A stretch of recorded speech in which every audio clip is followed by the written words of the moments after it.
Hello and welcome to today's episode of The View on Wednesday, June 27, 1990. As most of you know, my name is Yesenia. Next to me we have Ashley. Hello. Jessica. Hi there. And last but not least, Justine. Hey. So Jessica, how are you twins doing? Oh, they're doing good. You know, Liam and Ryan, they're learning how to sleep through the night, and Justin and I are trying to get back to sleeping through the night, even though getting up 3 times a night isn't fun for either one of us. Yeah.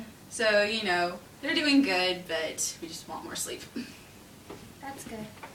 So our main topic today is about the Supreme Court case ruling of the Cruzan versus Director Missouri Health Department case, which was ruled on Monday, June 25th, 1990. The 5-4 vote was very interesting because, you know, I would have thought they would have ruled in favor of the family, but, you know. Yeah, that was crazy.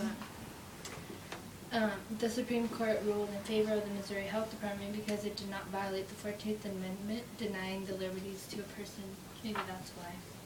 True, but the craziest thing about it is, like, they instated something called the Right to Die movement, which I was like, what?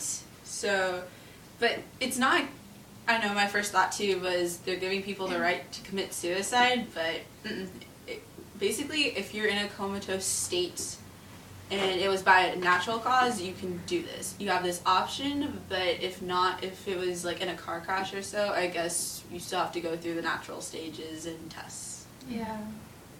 Nancy Cruzan was in PVS and her family believed that they had the right to decide what was best for her, but her surviving relatives did not get what they wanted.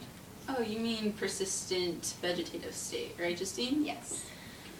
When ruling this, finally God said, you have to remember, the family and husband of Nancy have been dealing with this tragedy for 7 years when Cruzan lost control of her vehicle that night in January. But now, even though she's in a comatose state and, you know, she's not able to talk, and she's been like that for so long, she is actually considered a political figure for this newly instated Right to Die movement. It's awesome, actually. Yeah, if you think about it, I mean, you're not doing anything, but yet you're considered something, Yeah. you know. Yeah, that notion is true, but what is also stunning about this case is that the real reason her family lost the case is because there was no clear and convincing evidence demonstrating that she would have wanted the plug to be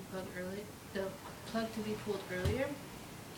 I mean, if this family had the type of documentation, there would have not been that much heartache, and there would be peace, and the loss could have been done earlier. Yeah, but, you know, whether or not there's evidence about it, you would expect that the family would have the best interest of their kin. Mm-hmm. I mean, oh yeah, I'm going to make sure they die because I never really liked them at the end. I'm like, come on now, people. Yeah. Your family's going to have the best interest for you no matter what. But there are regulations within hospitals about who can decide and how long they must wait and test. It should be on the next of kin to the person, but you're right by saying that everyone has regulations, but I just think it's fishy.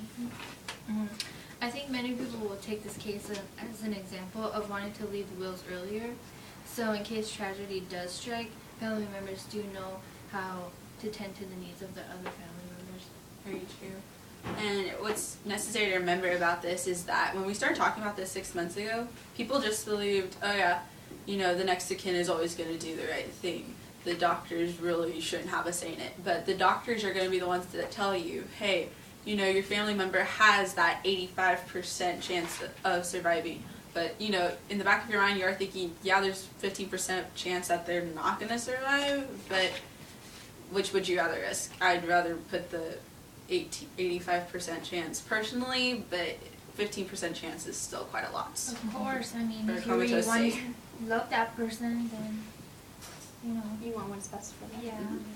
What I think needs to be understood from this case is that no one can ever truly be ready to lose anyone. It may be in an instant or even 7 years. Mm-hmm. We all gotta admit that the case of Cruzan versus Missouri was a tragedy. No one denies that. That has given not only headache to the Cruzan clan, but has made many people actually rethink about the options when the doctors end up giving their family members. Mm-hmm. With the right to die clause now intended, many patients can acknowledge that there are multiple options for when a person is in comatose state. Yep, this will certainly change the way people take actions upon now in hospitals and settings like this. Coming up after these commercials, more hot topics, including The hottest day recorded in Arizona at a whopping 122 degrees. Radio stations boycotting Katie Lang after an anti-meat ad. Ooh. Ooh, wow. And after a bad fall is Hottie from New Kids on the Block, Donnie Wahlberg, actually okay. I mean, I felt bad for him though I'm married, but... He's so cute. Y'all gotta admit that. Don't tell my See you husband. then.